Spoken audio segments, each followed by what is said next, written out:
दोस्तों, पिछली वीडियो में हमने देखा था निखिल और रिंकी की शादी चल रही थी, लेकिन जैसे ही फेरे शुरू हुए, अमृता आकर सबके सामने निखिल को थप्पड़ मार देती है और बताती है कि वह पहले से ही उसका पति है।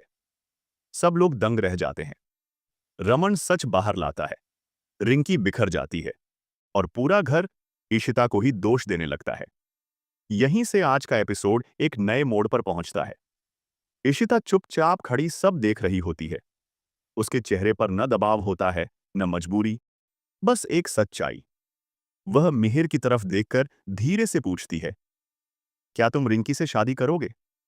सबके चेहरे जम जाते हैं, लेकिन इशिता आगे कहती है, किसी भी शादी की नींव दोस्ती होती है और शायद किस्मत इन्हें एक नई शुरुआत देना चाहती है।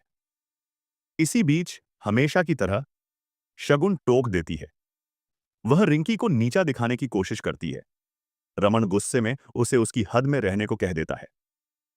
मिहिर पूरे समय चुप रहता है। उसकी आंखों में पुरानी यादें, टूटे रिश्तों की कसक और एक नई समझ दिखाई देती है। वह आगे बढ़ता है। मिसेस भल्ला के आंसू पहुंचता है और फिर धीरे से रिंकी का हाथ थाम लेता है। और दोस्तों, यहां आता है एपिसोड का सबसे खूबसूरत पल। मिहिर कहता है, रिंकी, हमारी दोस्ती बहुत दूर तक चली है। लोग आए, लोग गए, पर हमारी दोस्ती कभी नहीं टूटी। अगर यही दोस्ती हमारी शादी की नींव बने, तो ये रिश्ता हमेशा चलेगा। क्या तुम मेरी हमेशा वाली दोस्त बनोगी? क्या तुम मुझसे शादी करोगी? ये शब्द सुनकर पूरा घर भावुक हो जाता है। रिंकी आंसुओं के साथ हां कह देती है और पहली बार सबकी सांसें सामान्य होती हैं। लेकिन कहानी यहां नहीं रुकती। शगुन गुस्से से आग बबूला हो जाती है। मिहिर पहली बार पलटकर साफ कहता है, अब तुम मेरे लिए कुछ नहीं हो। मेरी सबसे बड़ी गलती थी तुम्हें अपनी जिंदगी में जगह देना। ईशिता भी शगुन के झूठ और चालों का पूरा हिसाब खोलकर रख देती है। कैसे उसने अमृता और निखिल की सच्चाई छुपाई और पूरे घर की इज्जत दांव पर लगा दी। उसी वक्त एंट्री होती है रोमी की। वह रोते हुए अपना सबसे बड़ा सच बता देता है। एक हादसे में वह दोबारा पिता नहीं बन सकता।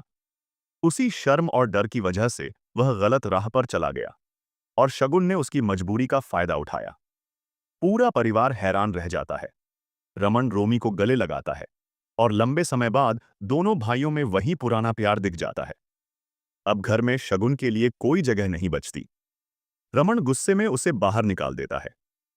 मिसेस भाला भी उसे थप्पड़ मारकर कहती हैं, अब इस घर में वापस मत आना। तभी आता है अदी। शगुन उसे मनाती है, चलो, यहां किसी को हमारी परवाह नहीं। अदी रमन को देखता है, लेकिन जब रमन चुप रह जाता है, अडी मजबूरी में शगुन के साथ चला जाता है। रमन और इशिता दोनों की आंखें नम हो जाती हैं और इन सब घटनाओं के बीच मिहिर और रिंकी की शादी पूरी रीति रिवाज से हो जाती है।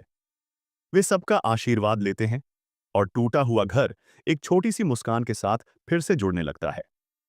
और दोस्तों, इतने बड़े तूफान के बाद भी कहानी एक नई उम्मीद के साथ खत्म होती है।